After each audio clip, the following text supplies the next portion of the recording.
Le Seigneur Jésus, le Saint-Esprit est en lui. Il enseigne l'assemble de Pergame. L'assemble de Pergame.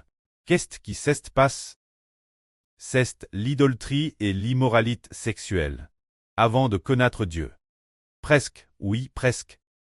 De très nombreuses personnes pratiquaient toute l'idolâtrie et l'immoralité sexuelle. Mais après avoir cru au Seigneur, on ne peut plus pratiquer l'idolâtrie ni l'immoralité sexuelle. Mais les frères et sœurs de Pergame ont commis le péchage d'idolâtrie et d'immoralité sexuelle. Lisons cela.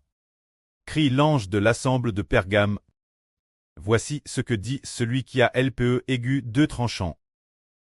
Je sais, ô tu demeures. LO est le trône de Satan.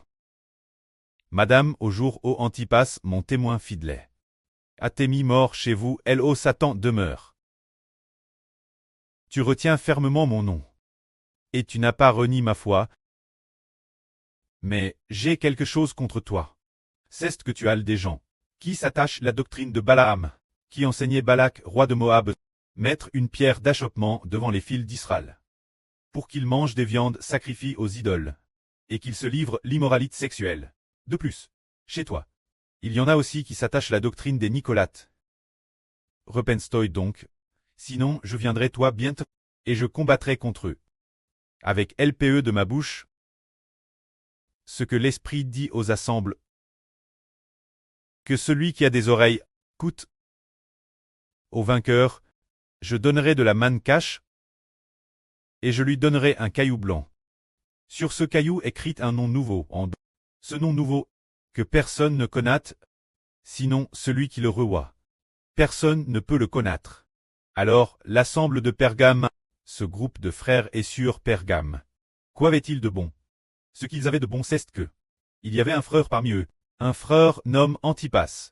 Ce frère était profondément fidèle au Seigneur Christ. Et il a donc te mis mort. Tu par les gens de Satan. Mais, quand le frère Antipas a tu par les gens de Satan, les frères et sœurs de Pergame sont restent fidèles dans leur foi en le Seigneur. Et ce n'est pas parce que le frère Antipas a tu qu'ils ont abandonné le nom du Seigneur. Non, pas du tout. C'est comme si, dans l'avenir, certains de nos frères t'étussent. Mais en apprenant cela, les frères et sœurs n'abandonneraient pas pour autant le Seigneur, mais resteraient au contraire fidèles au Seigneur. Madame, si les gens de Satan disaient, Jailles-tu votre frère Antipas, ne croyez plus en Jésus, bien que les gens de Satan aient ainsi tu Antipas qui croyait au Seigneur. Les frères et sœurs sont restent fidèles. Ils ne se sont pas découragés Eljar du nom du Seigneur. Le Seigneur les a donc loués pour ce qu'ils avaient bien fait. Mais, qu'est-ce qu'ils ont mal fait? C'est que certains ont mangé de la nourriture sacrifiée aux idoles. Et se sont livrés l'immoralité sexuelle. Tout comme dans l'Antiquité, un prophète de l'Antiquité qui aimait l'argent. Nomme Balaam. Qui a donné un conseil pour que le roi de Moab amène des femmes idolâtres au milieu des Israélites, pour séduire les Israélites, et les inciter à commettre l'immoralité sexuelle avec ces femmes, afin d'égarer les Israélites, pour qu'ils pratiquent l'idolâtrie et l'immoralité sexuelle, et offensent Dieu. Alors en effet, les frères et sœurs de l'assemble de Pergame ont sombre dans l'immoralité sexuelle et l'idolâtrie.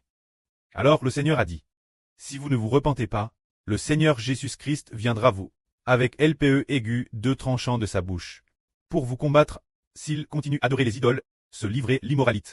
Alors il sera mis mort par le Seigneur.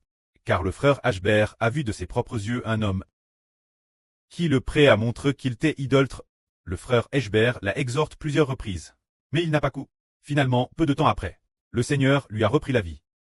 Le Seigneur l'avait pourtant averti, en le rendant malade. Par la suite, il s'est repenti dans une certaine mesure. Et après avoir coup laverie, il a été guéri, mais après sa guérison, il a de nouveau abandonné le Seigneur dans son esprit. Pour faire canter des idolâtres, et adorer les idoles, quand les adorateurs de Bouddha lui donnaient de la nourriture, il l'aimait particulièrement. Alors le frère Ashbert s'est dit, oh mon frère, cet homme adore les statues de Bouddha, et en plus il fait de la divination. Comment peux-tu accepter ce qu'il te donne? Cet homme a dit, celui qui le frère Ashbert enseignait la Bible, a répondu, Ashbert, cet homme est vraiment Thérèse gentil. Il me donne souvent, de temps en temps, des petites choses grignotées. Ashbert a dit, il fait de la divination et adore les idoles. En agissant ainsi, tu vas offenser Dieu, mais il n'a pas coup.